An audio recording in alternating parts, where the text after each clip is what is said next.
Good morning. Absolutely. Thanks for everybody for being here and joining us. We'll probably have a few more folks coming in a little late and leaving a little early. We know how St. Patty's Day works. And I guess also, um, classroom, we don't have spring break at DMAC this semester. So people have been coming to class here and there over the course of the week. We'll go ahead and start though. And thank you for coming. This is our fifth reading of our reading series for DMAC. This is like the midway point. And today, to celebrate that midway point, we have Benjamin Percy, who will be reading with us today. I just want to give a brief overview of what the hour will be. Once again, I see tons of familiar faces in the crowd, which is excellent. But if you're new here to the webinar, we can't see you, but we can hear you when you go ahead and participate with us. So we have an active chat that has been a lot of fun this semester as people have been chiming in, making comments on the work and what we talk about, cracking some jokes here and there. It's been a lot of fun.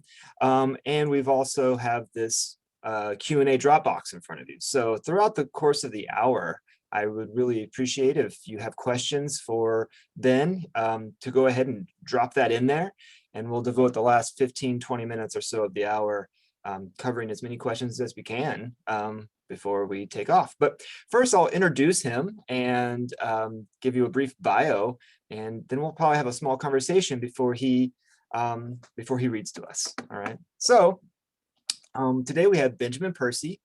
He was the author of 4 novels, including The Dark Net, The Deadlands, Red Moon, and The Wilding, as well as 3 books of short stories, including Suicide Woods and Refresh, Refresh. His craft book, Thrill Me, Essays on Fiction, was published in 2016. His next novel, The Ninth Metal, Book 1 of the Comet Cycle, will be published in June of 2021. He broke into comics with a 2-issue Batman story arc for DC. He is known for runs on Wolverine, Nightwing, Green Arrow, Teen Titans, and James Bond. He is part of the New Dawn X-Men at Marvel and currently writes Wolverine and X-Force. His fiction and nonfiction has appeared on NPR and in Esquire, GQ, Time, Men's Journal, Outside, The Wall Street Journal, and The New York Times, The Paris Review, McSweeney's, Plowshares, Glimmer Train, and Tin House. His honors include an NEA Fellowship, the Whiting's Writers Award, 2 Pushcart Prizes, the Plimpton Prize, and inclusion in Best American Short Stories and Best American Comics. He is a member of the WGA Screenwriters Guild and has sold scripts to Paramount, Fox, and Starz. He currently has several film and TV projects in development. So welcome, Ben, and I appreciate you being here for St. Patty's Day. Yeah, thanks so much for having me. I should say having me back. This is very true. This is, I think, I live in Iowa, and I spent a few occasions jumping down to the Des Moines campus and hanging out with you. Yes, I think this is like our 3rd or 4th time we've had you, and it's always been a delight. And it's one of the good things about our reading series this year is we get to have a lot of favorite writers back that we have been meaning to get back into the classroom, even if it's a virtual classroom. So I appreciate you taking your time out of your day. And I guess I wanted to talk about, we were talking about in my creative writing class where we were actually reading your book, Thrill Me, the Essays on Fiction. And we were curious about how you got started in writing and what made you want to become a writer, and kind of maybe also what made you want to go into so many different genres of writing. Yeah, well, I began as a reader. I was obsessed with comic books. I was obsessed with fantasy novels with dragons and flaming swords on the cover. I was obsessed with horror novels by Stephen King and Dean Koontz. I was, obsessed with mysteries by Agatha Christie and Sir Arthur Conan Doyle, and genre defined me. And I know this sounds a little bit corny, but and precious, but just about every evening when my family was not watching Star Trek: The Next Generation or Kung Fu: The Legend Continues, we were all sprawled out in the living room, and my mom would be reading a historical novel, and my dad would be reading a sci-fi novel, and my sister, the black sheep of the family, would be reading like a book on physics, and I'd be pawing my way through some sort of mass market paperback with an embossed title. And it never really occurred to me that I could become a writer. You know, that was sort of as otherworldly as becoming an astronaut to me. I grew up in rural Oregon, you know, surrounded by alfalfa fields and ranches. And it wasn't until college that it actually seemed like a possibility to me. I mean, I screwed around a little bit with writing, you know, writing poems, writing songs, writing the occasional short story. I remember for one class in high school, I wrote a story called Conan versus the Skateboarders, which, you know, the premise lived up to the title. That was basically what it was about. Conan, you know, with his broadsword, traveling through some sort of interdimensional portal and ending up in a Safeway parking lot, uh, battling a group of punk skateboarders. Humble beginnings. Anyways, uh, you know, that's where that's where I began. And you know, I started off in college focusing more on geology and anthropology. I guess you could say that my dream was becoming Indiana Jones. And when that didn't work out, I had a kind of existential crisis. And, you know, if you're a student right now, you should know that just about everybody has one. Right? I think it's 70% of students change their majors. So you go in with this plan, and then the plan shatters, and you have to sort of sift through the pieces and figure out, you know, what to do with them. And I had this existential crisis, realizing that what I thought I was going to college for, I didn't actually want to do. So I I ended up retreating to the wilderness. I worked at Glacier National Park for a while, and I was a gardener there, even though that's a rather bizarre thing to be at a national park. And I worked at the Many Glacier Lodge and East Glacier Lodge, and when I was there, I actually met a waitress at the lodge who I wrote some of those poems I was referring to for, and a few of those songs I was referring to before. I would slip them into her employee mailbox, and one day we were watching the sunset over the Rockies together, and she said, "You should be a writer." And I said, "Okay." And that was when I sort of began to like seriously commit myself to craft, to take creative writing classes, to, you know, obsessively pore over books and read them again and again and again, and make so many notes in the margins they appeared corralled by barbed wire. And you should know that, you know, I ended up marrying her, in addition to, you know, committing myself to writing.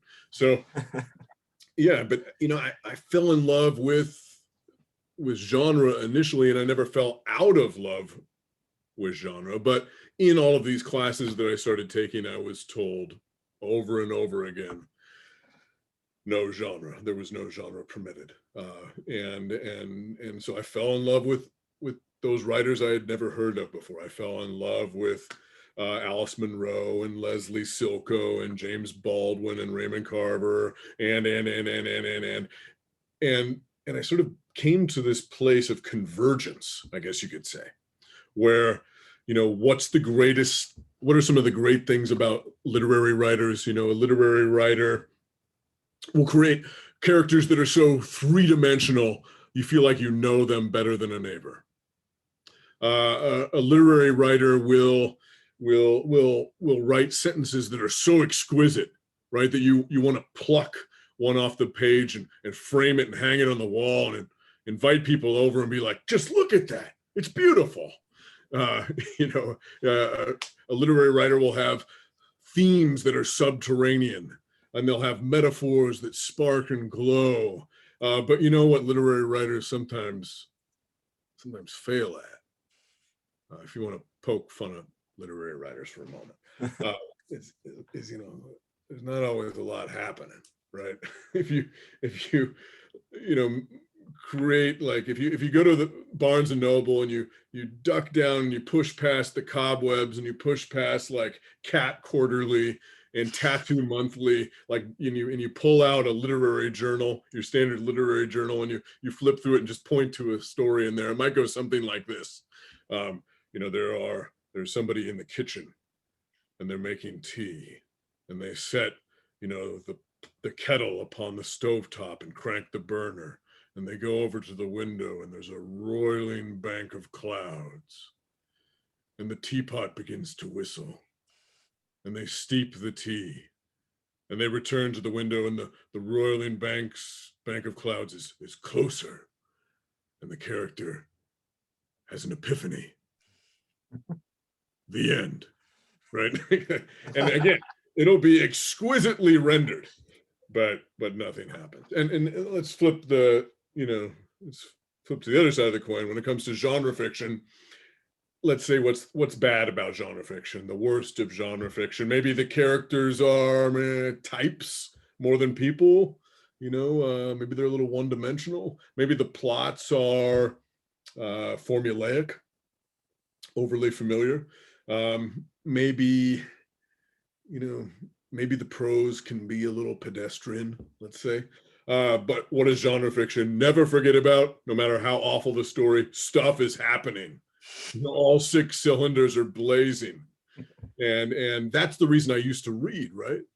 That's the reason that I was sprawled out on that living room floor with my parents, turning pages so swiftly they made a breeze on my face. It's because I wanted to know what happens next. And so when I talk about that moment of convergence that happened for me, I sort of recognized that, all right, I want to take all of these tools that I harvested from my time reading literary fiction.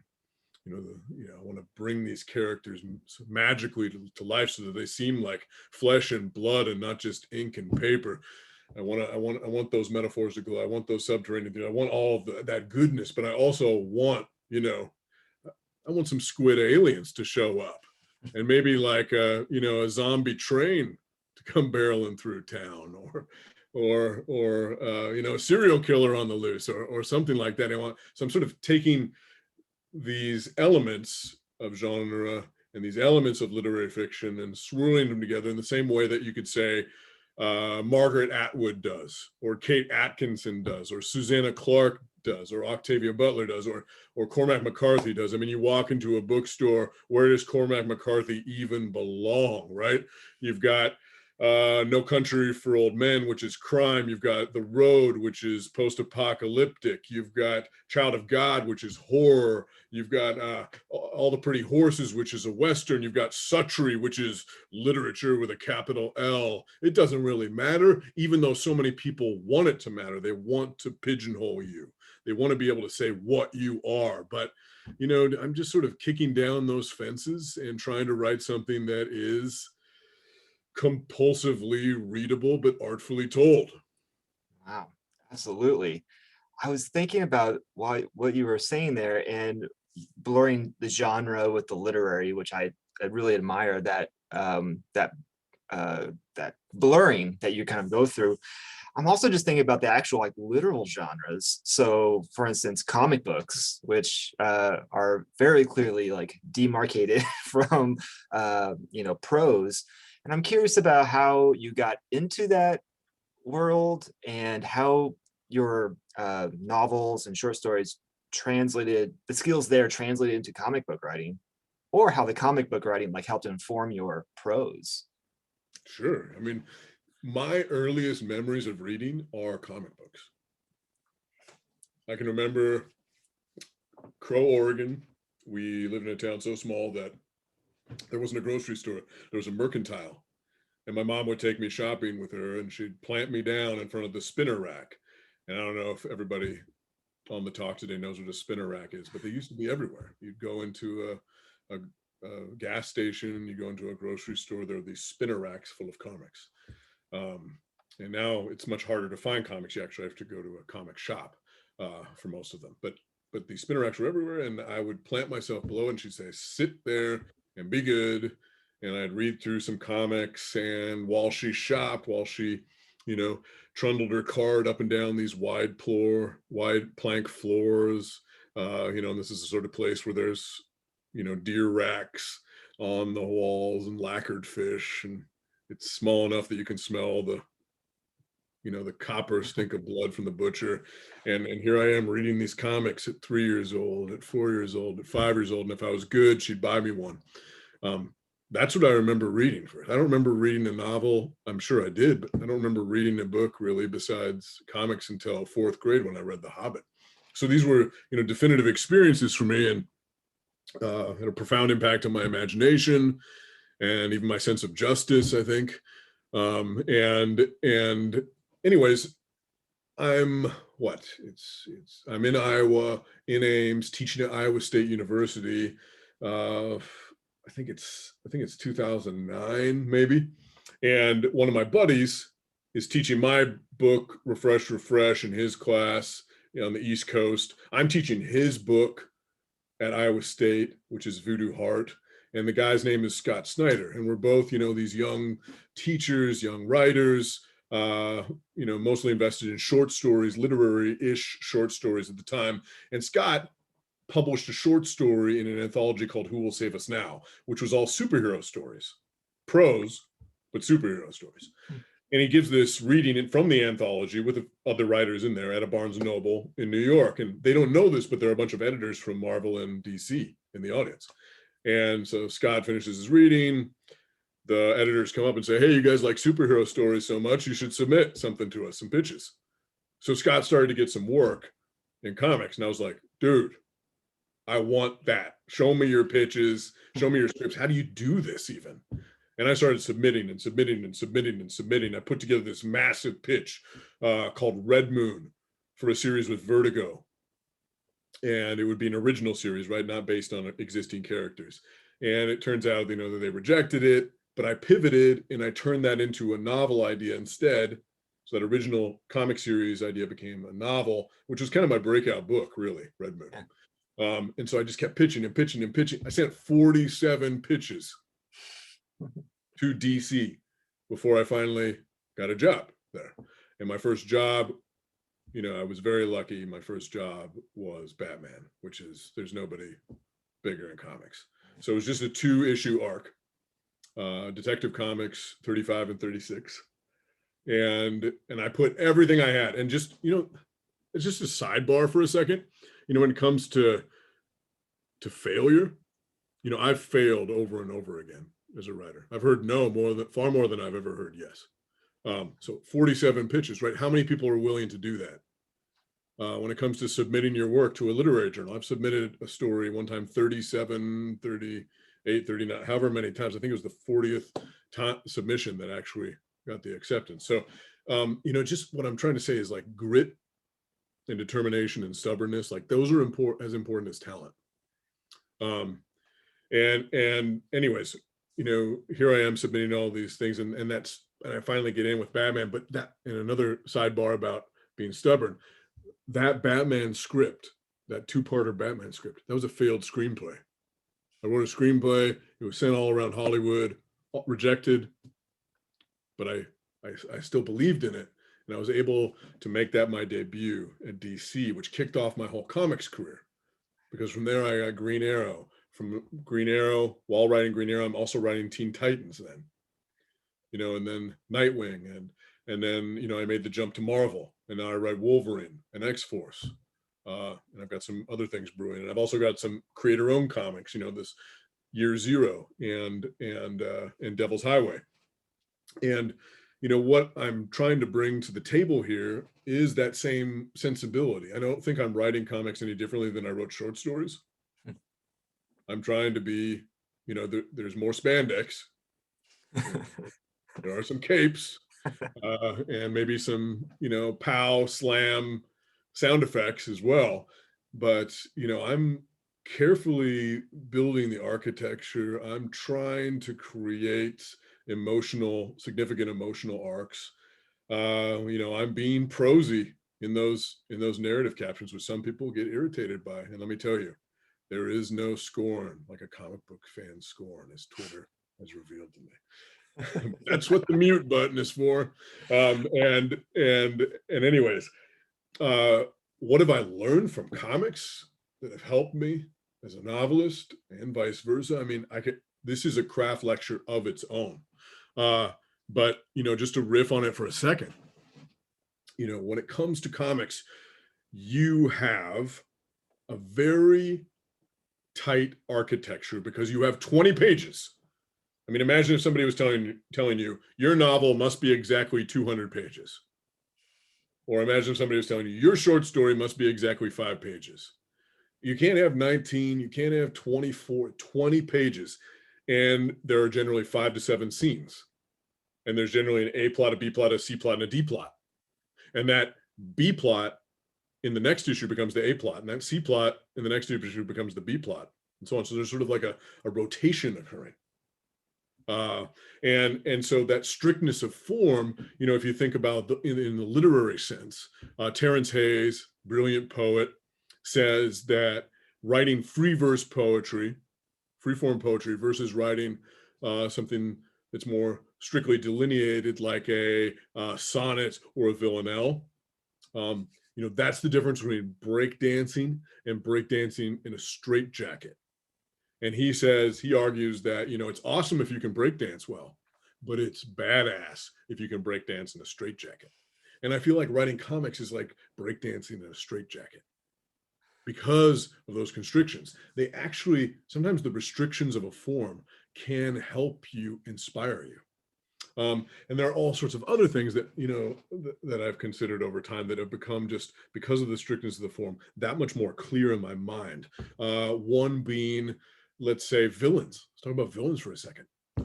Villains, or the antagonist, you know, everything in superhero comics is bombastic and exaggerated, but you can take these lessons and apply them to your fiction. So when it comes to like the antagonist of a story, almost always the greatest villains are either a dark mirror or an opposite of your main character.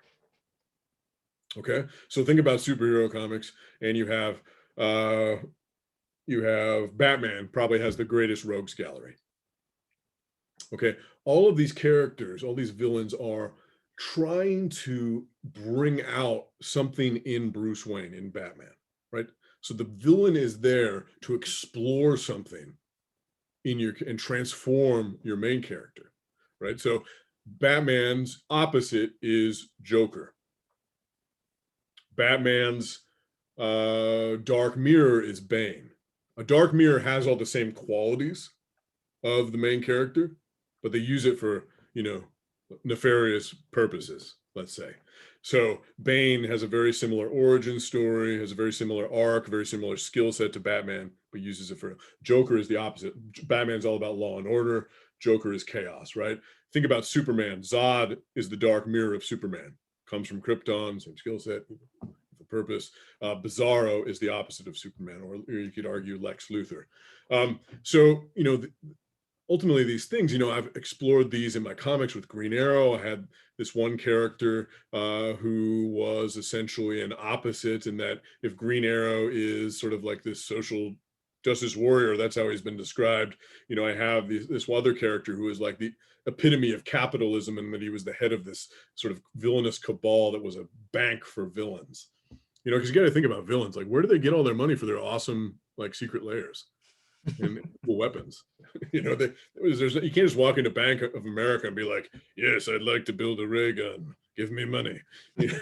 So I created this bank that's a floating bank. It's like a battleship bank. It moves through international waters, and it's, you know, headed by this guy named Dante, has like melted skin. And, you know, anyways, the idea being that I was creating an opposing character, because when Green Arrow, when Oliver Queen loses all of his money, because he comes from this really privileged family, when he's essentially exiled to Sherwood Forest, and you know, he is rising up against the man. Like the whole question of the series is sort of like, how do you fight the man if you are the man? And so this bank character sort of brought that out in him. He also had a dark mirror character, in that there was this other character who grew up with him and went to the same prep schools, but became kind of like a Prince John, if you think about the Robin Hood mythology.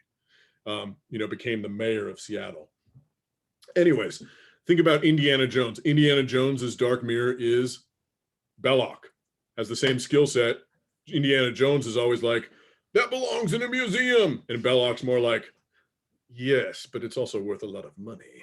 You know, you think about Sherlock Holmes, his dark mirror is Moriarty. Same sort of brilliance, uses it for evil. So there's that. There's also, I mean, there's so many things I can talk about when it comes to pacing, right?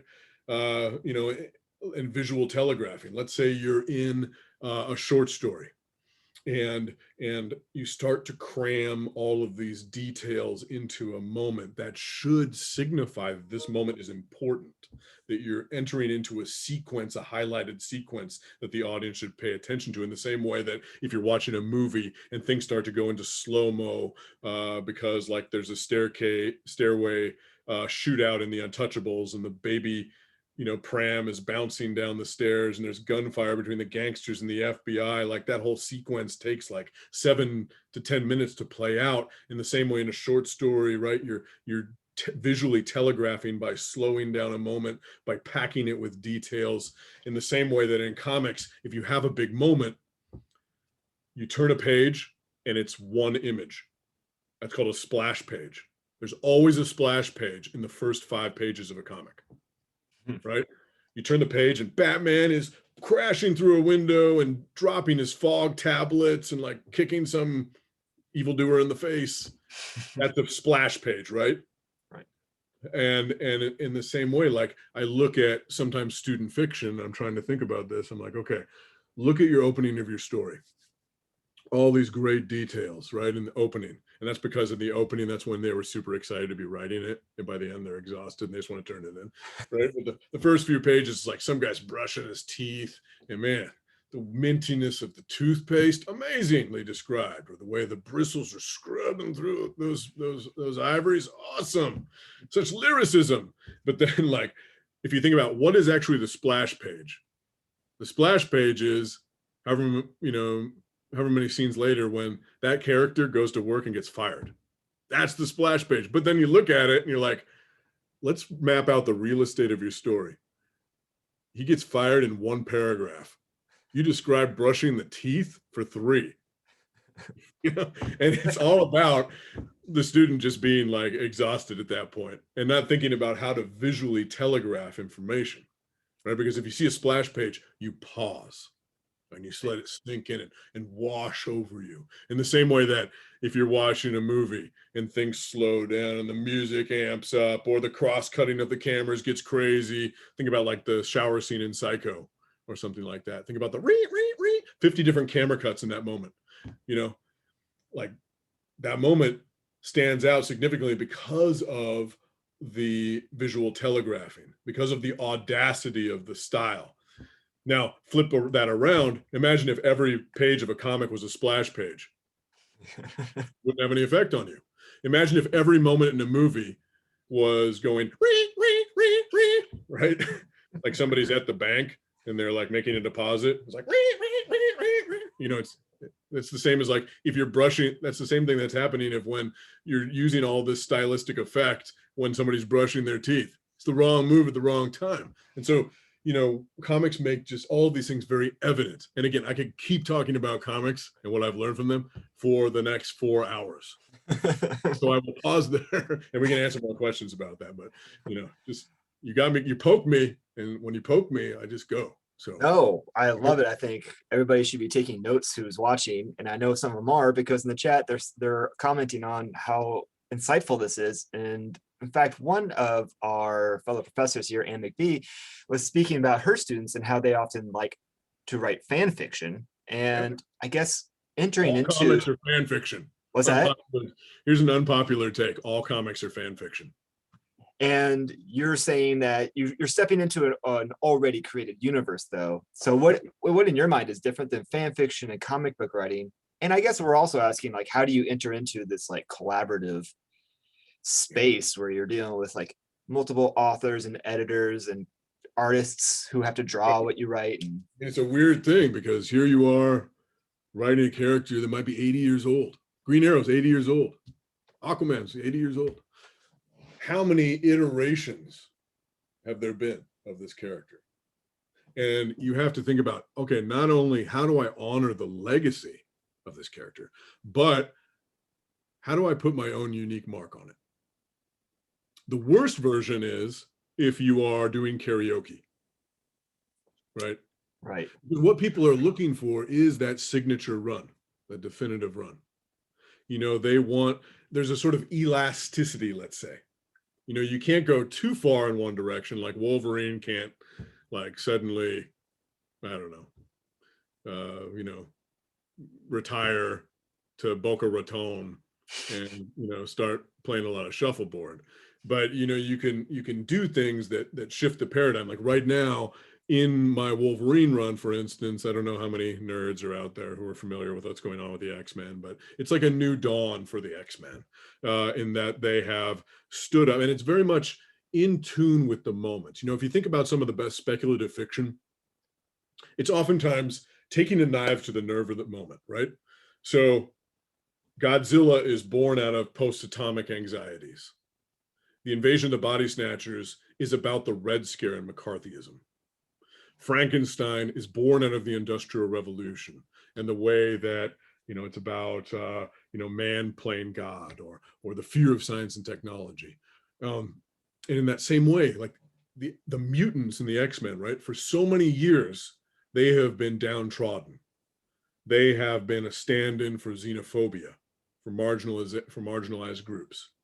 You know what's going on right now in this country? People are standing up and saying, that's enough, right? Whether it's Me Too or Black Lives Matter, people are standing up and saying, that's enough. And in the same way, the X-Men are in this moment where they've said, that's enough. And they have declared sovereignty over the humans. So they create their own nation, this island nation of Krakoa. They have medicines that they've created that can, not cure cancer, but cure Alzheimer's and extend human life by up to 5 years and blah, blah, blah, blah. And they're offering this to anybody who signs this treaty, acknowledging them as a sovereign nation. They also have these gates that Krakoa grows so they can travel from one side of the earth to the other and blah, blah, blah, blah. And basically the humans are like, they're up against the ropes. Like, it's this crazy paradigm shift. And part of that with Wolverine is that he is, for the first time, has a home, has a nation, has something to fight for, has family, has a sense of place, and a unified sense of self. If you think about how his standard treatment is that, he's used by the US government, that his mind is wiped, that he's a tool of violence, I'm still playing with that, but I'm doing it in a new sort of way and bringing up all these morally complicated questions, because he's basically the head of the mutant CIA now. And as a result of that, he's caught up in all these situations that are, troubling, and that he's kind of doing the same thing he was doing before, but for a different reason. And anyways, you see what I'm saying is that how do you put a unique stamp on this stuff? And that's something that you have to ask yourself if you want to be involved in the big two being Marvel and DC, because they're not just looking for, the cover band version of things. They're looking for you to take the mic and own this character for a few years before you drop it and walk away. And then maybe they give that character a pause for a bit before somebody else swoops in and does their best. So, yeah. Gotcha. Very cool. I was curious, well, we've been talking about bridging the literary and the genre, and I think you have something prepared to read for us today, maybe out of your newest collection. Sure. I'll bring it up here, Suicide Woods, which a collection of short stories that does exactly that. I think they're very literary, character-driven, and thematic, but they tend to be speculative at times and kind of venture into the genre, and it's a really great hybrid. Would you like to read something from that collection to us? Yeah, sure. Awesome. And this is a prelude. Everybody loves a ghost story. Right. Here's one. On my phone, I found a photo of myself sleeping. I live alone. Or how about this? I got up from the couch when I heard a knocking, but there was no one on the porch when I opened the door. The knocking sounded again, and it led me down the hall to the bathroom, where the mirror shook. And here's one more, because the short form feels to me especially suited to suspense and horror and mystery, since the essence of the medium of those genres are not knowing. right? The greatest moment in a horror story, Stephen King says, is when somebody is approaching a door and they're reaching for the knob and there's a sound on the other side of it. You know, it's when you are filling in the blank, because once you open up that door and you see the monster and scream, like that scream is usually followed by relieved laughter because it's not as bad as you imagined. It's the not knowing. And short stories are all about the not knowing because they're so brief, right? Some of my favorite short stories end in a place where the story continues in your own mind, where you become a kind of co-author, complicit in the narrative. So a short story is a glimpse into a life. Novels and films and certainly TV shows, right, are much more completist, but a short story, it teases and it flirts and it asks the reader to fill in the blanks, to become a co-author, to become complicit in whatever occurs, because you have to participate, you have to lean into the story and to conjure the shadowy edges of it that are untouched by the lamplit prose. So here's that other ghost story. A mother walked into her child's bedroom to find the girl pale and shivering. "What's the matter?" the mother asked. And the girl said in a whisper, "I think there's something under my bed." And the mother said she was certain that wasn't the case, and she got down on her knees and lifted the dust ruffle and peered beneath the box spring. And there she saw a face, a pale and shivering face that seemed to belong to her daughter, who said, "I think there's something in my bed."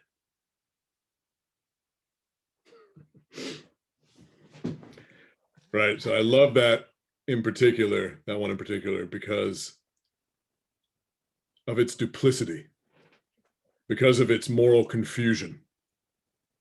Is this child the victim? Is that child the monster? Or are they both a predator? I mean, I don't know. And I was thinking about that story when I was working at Iowa State, because somebody went missing. A student went missing during that time, and it was winter, and there were dogs baying in the cornfields, and there were search parties in the woods, and there was, this is I don't know, 12 years ago or so. I remember that, yeah. And I was walking across campus, and I was with Rick Bass, who's a short story writer, and I was having him on campus to give a reading, and we were on our way to the student union for the event, and we looked down on the campus lake. If you've ever been to Ames, you know it.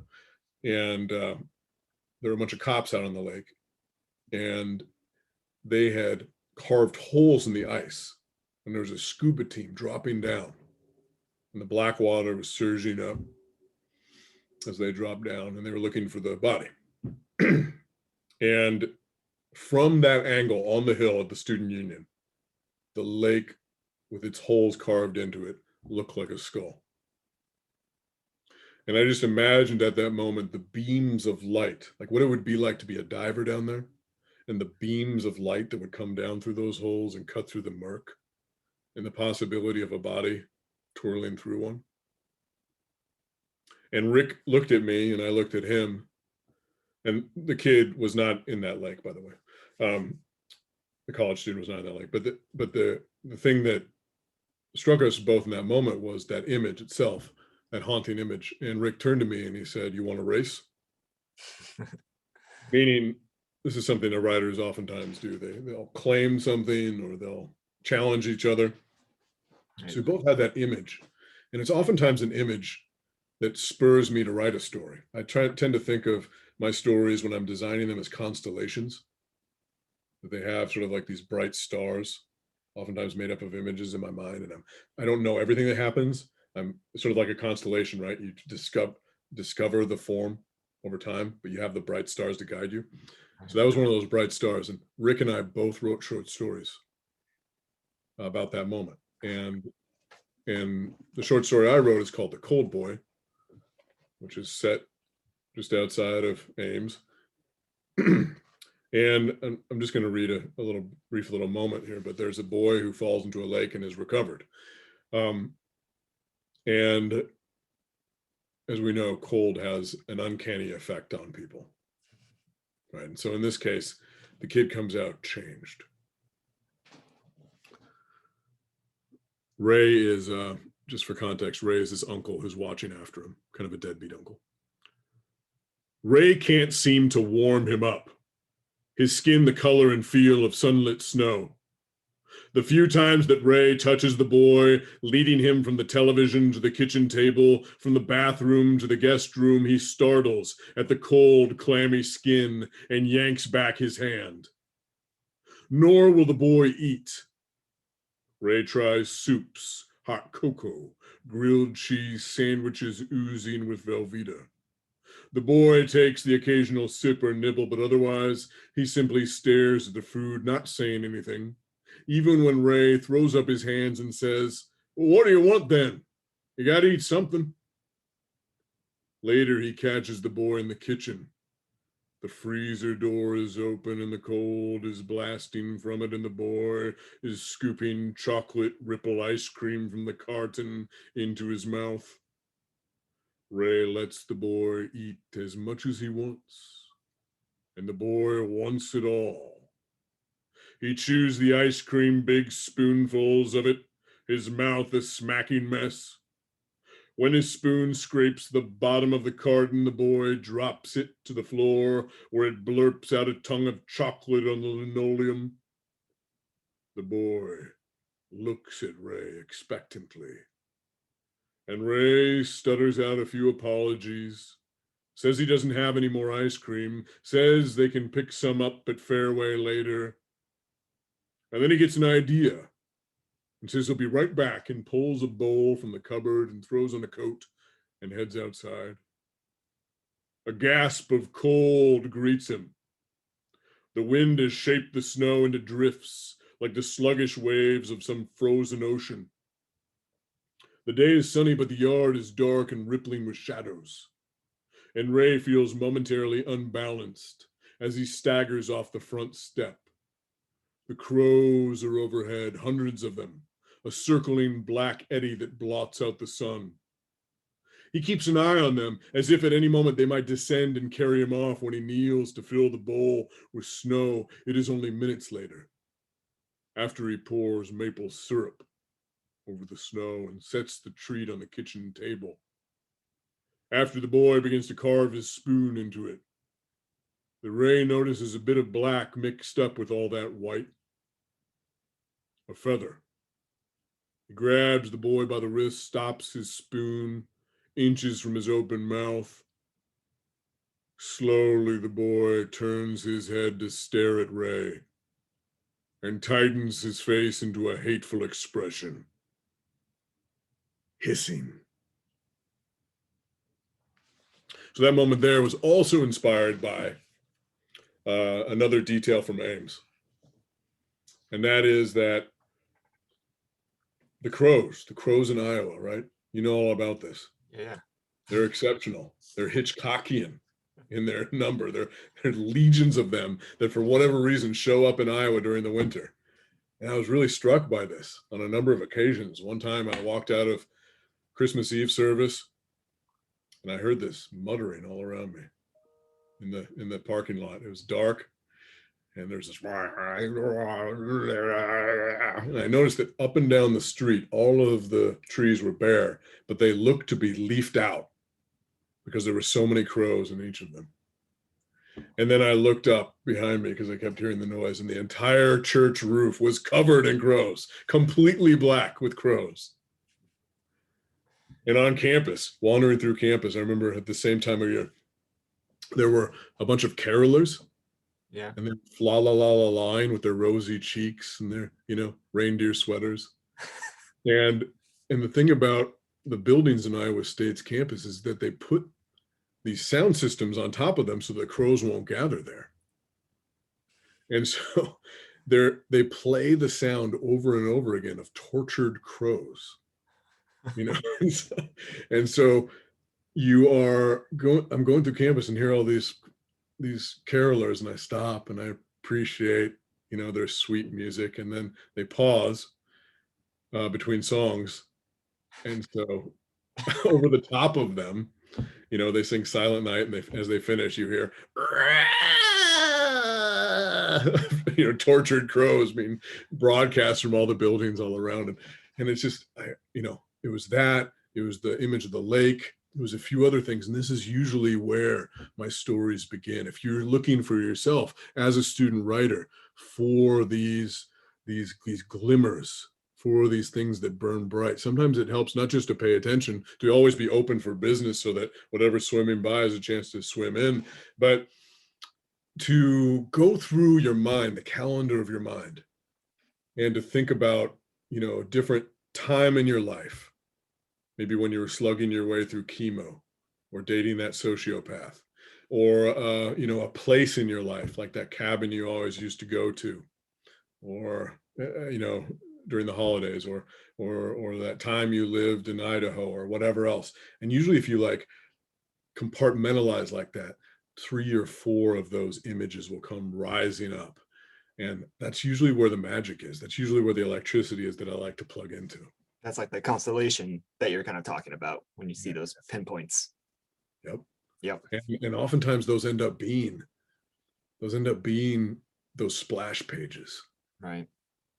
Or those end up being the moments that, are your set pieces, that are your big summit moments, because they matter. They're in your brain because they matter.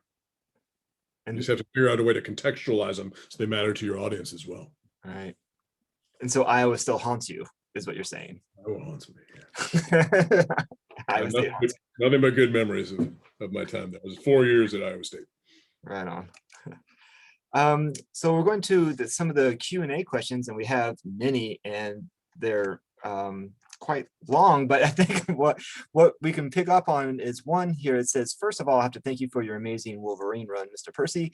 I wanted to ask you how you balance the action in a book with the moments that make the book more than just mindless action. I'm told by my professors that this is my problem when I'm trying to write what you write. So do you have an idea about like, how do you write action without it becoming boring, or, the pacing dies down, and how do you balance it with character? And I don't know, how do you approach action? It's a good question. What's at stake? Right? Obviously somebody's life might be at stake, and that's great. What's emotionally at stake? Right? If you look at Jaws, for instance, what's at stake for Chief Brody? Chief Brody has something at stake when it comes to his job. He's newly hired as chief of police for Amity Island, and a lot of people are dying. His job's on the line. So there's life and death, sharks killing people, but there's also professional stakes. There's political stakes, right? If he doesn't take out this shark, the mayor, he's coming down on him hard, in part because of the economic stakes. Like they're oftentimes intertwined. The economic stakes are Amity Island makes all of its money during the summer tourism season. People can't come, people can't swim. Island's making no money. Professional, political, economic, life and death, also familial stakes, because in the book anyway, which is much different than the movie, like somehow the mafia is even in Jaws in the book. I know that's unimaginable if you've seen the film, but the mafia is actually a big part of it. But the other big thing in the book is that Chief Brody's wife is having an affair with the marine biologist, played by Richard Dreyfuss in the movie. So in killing the shark and going after the shark, which you have all of these action sequences, he is not only covering all those bases when it comes to the island, but it really emotionally manifests itself through him being cuckolded, right? He is, in a broken marriage, and there's a kind of reclamation going on there. Right. So what's at stake in your situation? If it's just violence that's cool, that doesn't matter, right? It just doesn't. That's pure stylism. That's why Transformers, the Michael Bay movies by the Transformers movie, they stink, because there's really no emotional stakes to them. It's just like awesome robots fighting each other, which is cool, I admit. But Try to figure out what's at stake in this moment. And part of that has to do with the can't must of a moment. Here's another comic book nerd thing. Almost every time that you're pitching a comic book, and I mean that on an individual level as well, like there's a lot of just some inside baseball. There's a lot of approval that has to go through your comics. So you're not only getting approval for your big idea that gets you the series, but every time you have a story arc, like, okay, I'm doing a vampire arc in Wolverine, I got to get approval for that. And that's like, okay, I'm going to do this in 12 issues. They'll be broken up over time. Okay, I get approval for that. But then I also have to get approval on individual issues. I hand in an outline for every issue, get approval. So along with this approval is, what is the can't must?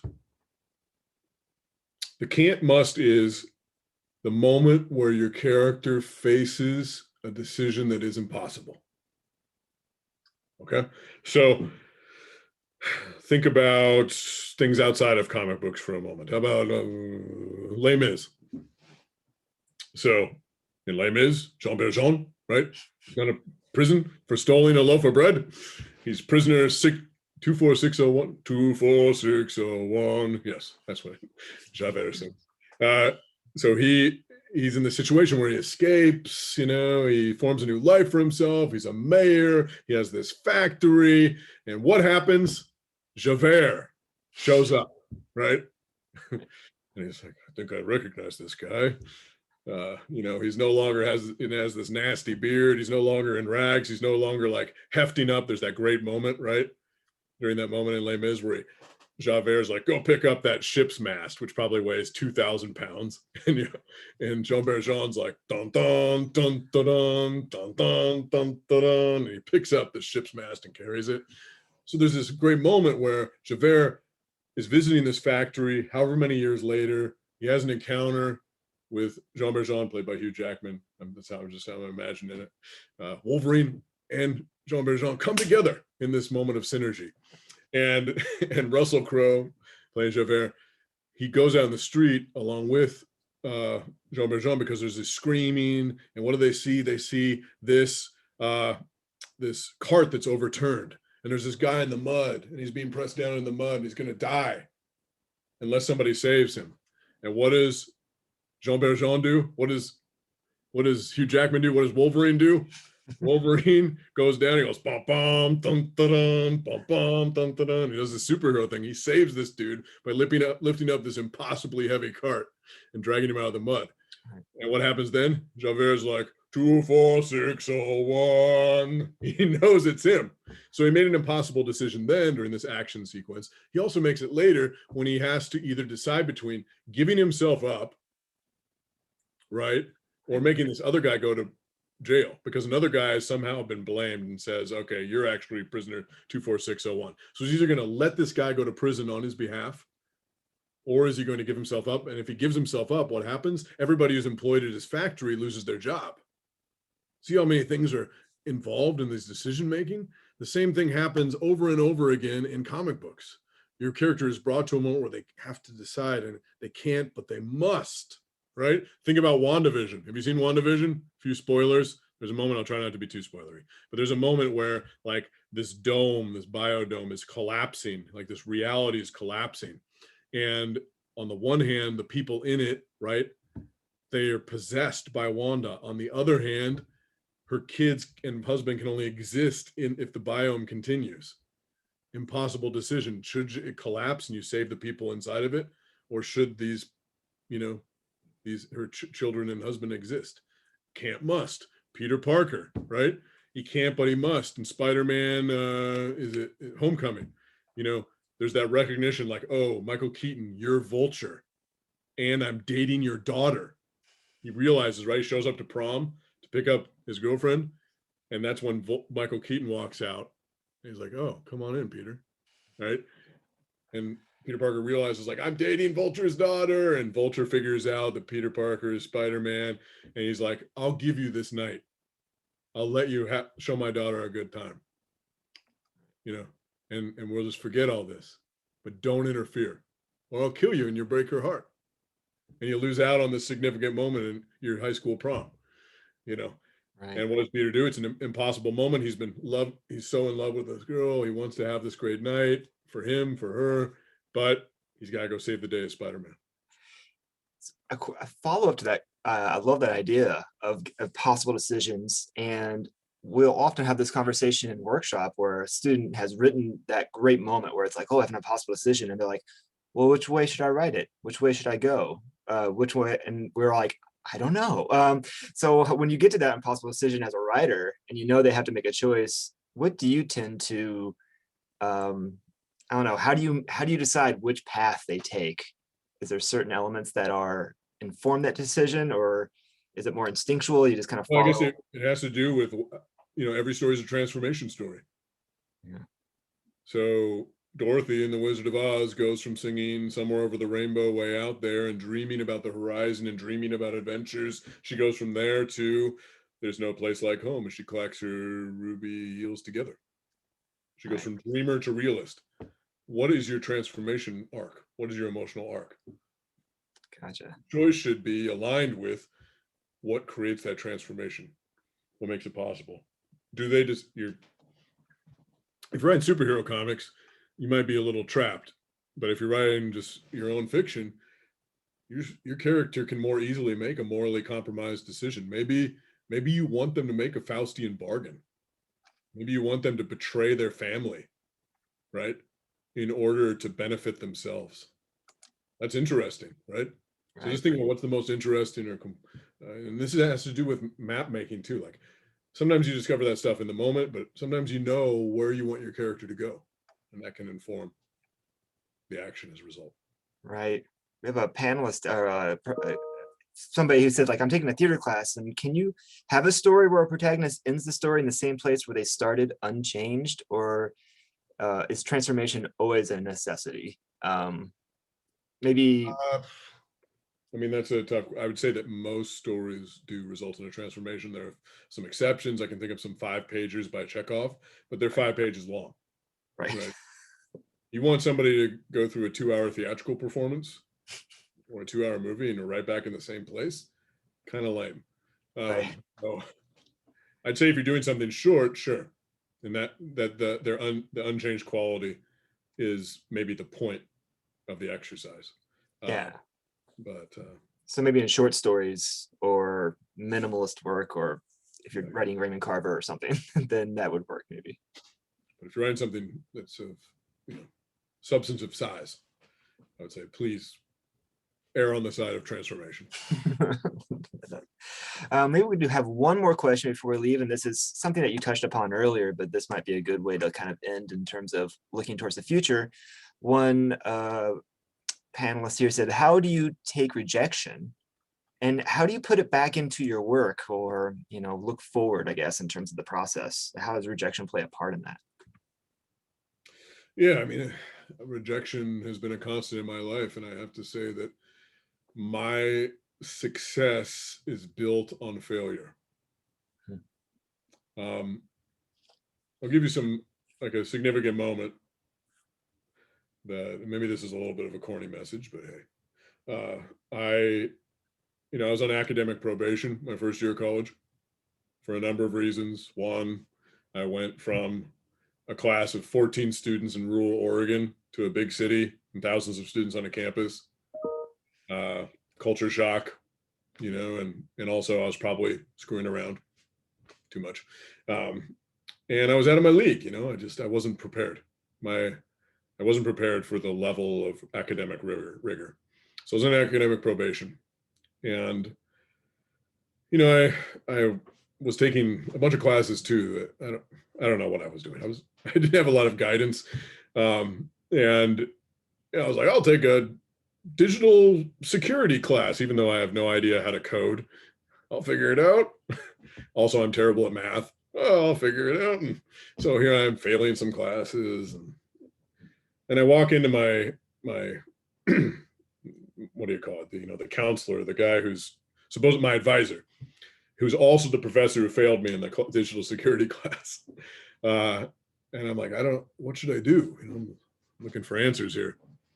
He's like, well, not a lot of people have the guts to say this, but not everybody's cut out for college. And so he's telling me, like, you're not cut out for this, buddy. Man. And so I'm totally devastated, thinking about my parents, I'm thinking about myself being a failure. And as I'm walking out of his office, he says one last thing to me, and he's like, it's kind of surprised too, because your application essay was one of the best I've ever read.